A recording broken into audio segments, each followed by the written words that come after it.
So, you guys know that I've owned a Tesla for a good couple of months, right?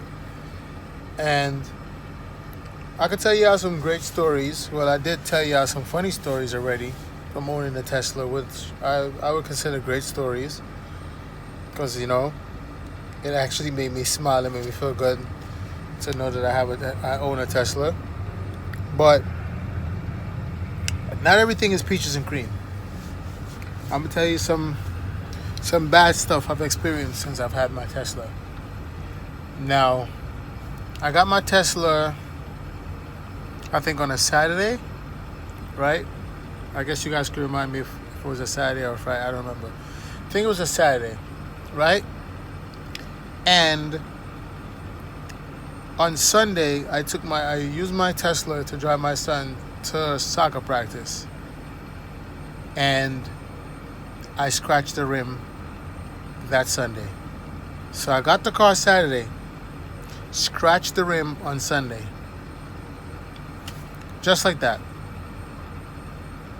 It was mind-boggling to me because I leased the BMW for 3 years. Never scratched the rim, not even once. I owned this Tesla. I'm not leasing this. I'm keeping this car. And I scratched the rim in one day. And it was so dumb the way I scratched it. And I looked at the car. I shook my head. I was so pissed.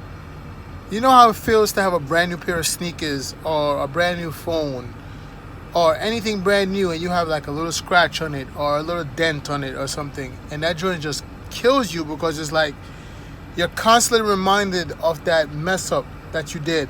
Because every time I go to the car, even though the scratch was on the passenger side, it subconsciously was in my head like, how did I scratch my rims? Oh my God, I want to get this fixed right away.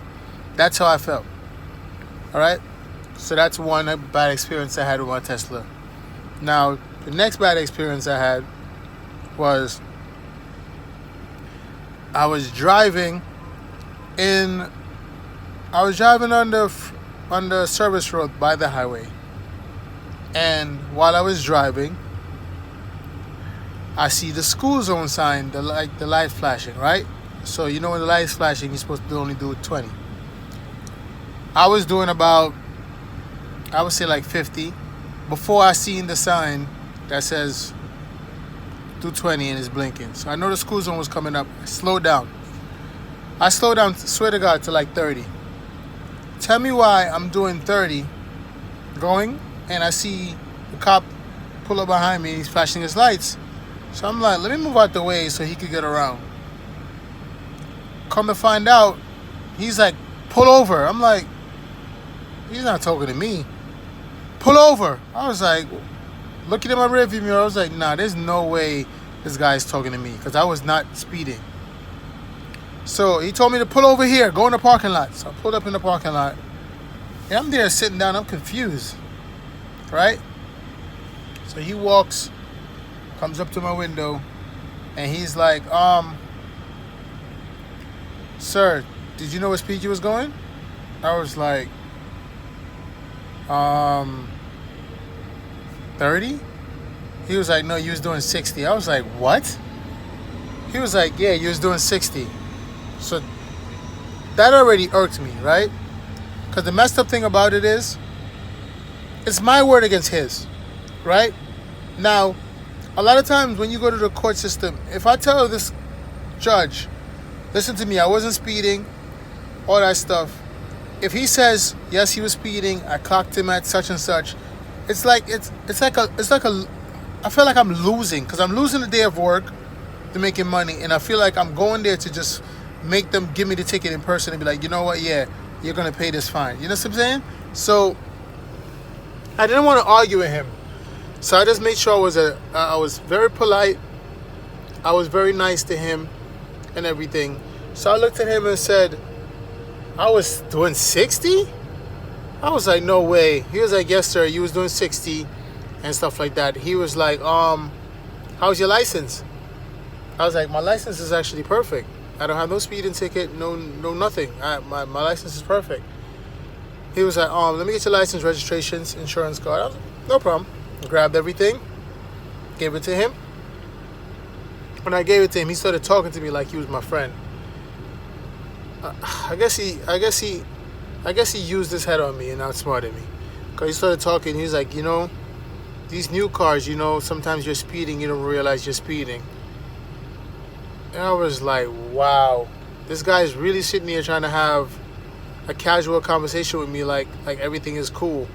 So in my head, I'm like, okay, yeah, these new cars, man, sometimes, it's crazy, yeah. It's unbelievable. So he's like, all right, give me a second, hold on, I'll be right back. I'm like, all right, no problem. He left, went to the back. 671 on deck 671 on deck 6. So he took it, went to the back. I was like, all right, cool. I'm there waiting and waiting. I have both my boys with me. I'm there waiting and waiting. I'm like, he's taking too long. So automatically, once I seen he was taking too long, I was like, he's giving me a ticket. Even though this guy is going to run my license through the system and seeing that I haven't had a ticket in years, seeing that my license is good, I don't have no DUI, no nothing, he is still going to give me a ticket. I was like, this cop is being a real douchebag right now. Because if, for whatever reason, say I was going faster than the speed limit, right? Best bet for him to do, knowing that he sees that my kids is with me, right? And my little one in the back started crying. Because this is the first time he sees that a cop is pulling me over. So he's automatically scared now, right? The cop just looked at him like, whatever. Cry all you want. Your father's getting this ticket, right? So he came back, gave me the ticket, and I was shocked. Because I'm like, if that was me, I would have just let you off with a warning. If I realize this is not something that you do,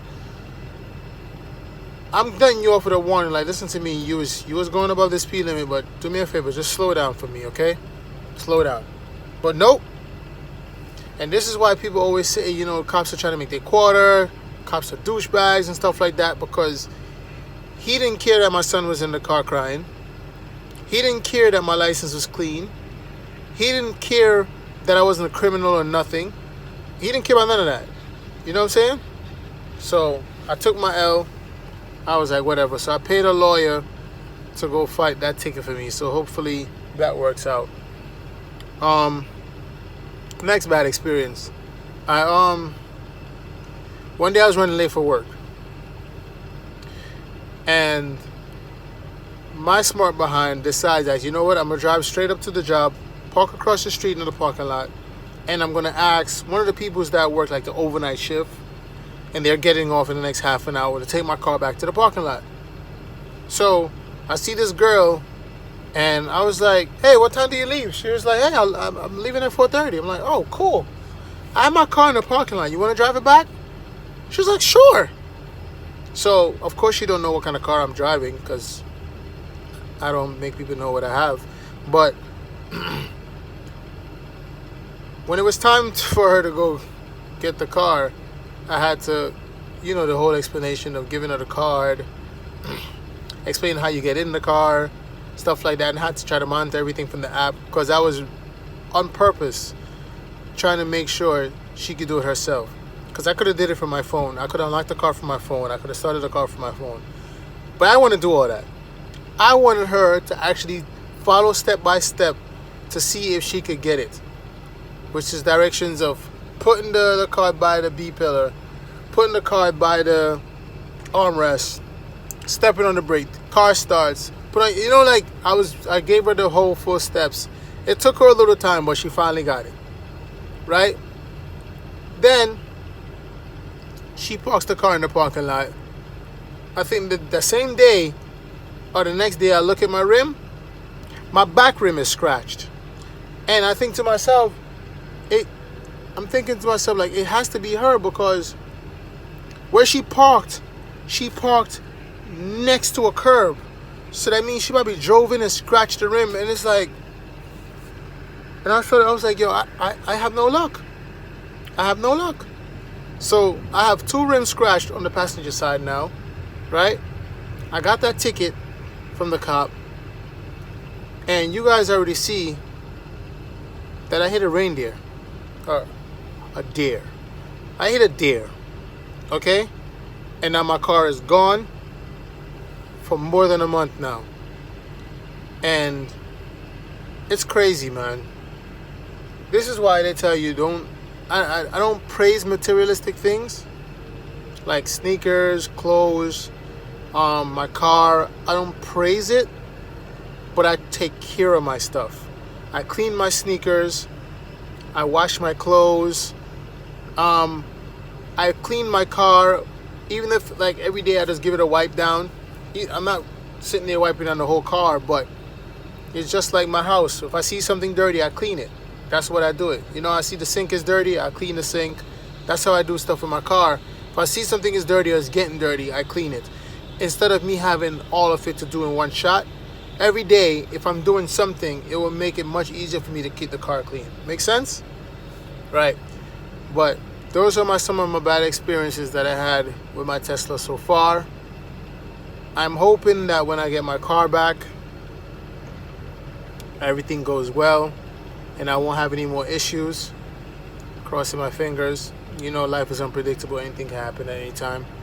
But let me know if you guys like this video. If anything, I'll try to keep these videos going of my good and bad experiences with my car and stuff like that. And yeah, I guess it could be worse, right? I could be dead. Alright, you already know what it is. Rate, subscribe, share with your friends. As usual, let's take it out with a banger.